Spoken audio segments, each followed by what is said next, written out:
Le premier régiment de hussards parachutistes a été créé en 1720. Cette année-là, sous le règne de Louis XV, un patriote hongrois proscrit, le comte Ladislas de Bercheny, lève un régiment de hussards qu'il met au service de la France. Après s'être illustré sous le règne de l'Ancien Régime, le régiment participe aux guerres de la Révolution et de l'Empire, inscrivant sur son étendard les victoires de Valmy, 1792, Jemmapes, 1792, Castiglione, 1796 et Eylau, 1807. Par la suite, présent sur tous les champs de bataille, il enrichira son étendard de nouvelles victoires. Sébastopol, 1855, la Mortagne, 1914 et la Serre, 1918.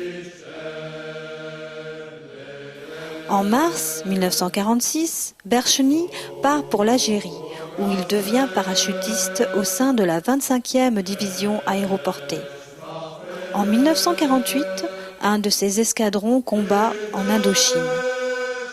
En 1956, il participe aux opérations du Rif marocain, puis d'Algérie, dans le Constantinois et l'Est algérois.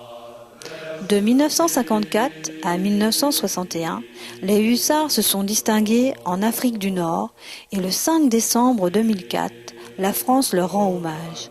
L'étendard se part de l'inscription AFN 1952-1962. L'extraordinaire capacité d'adaptation des hussards doit être soulignée. En effet, après s'être illustrés à cheval jusqu'en 1940, ils connaîtront la Jeep Willys, puis les blindés AM8, M24, Chefy, EBR.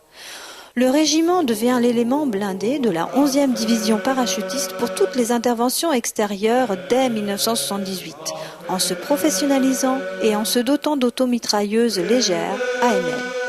Elles seront remplacées dès 1985 par les ERC 90 aérotransportables, complétées en 1995 par les VBL particulièrement mobiles et aérolargables qui équipent les pelotons Milan.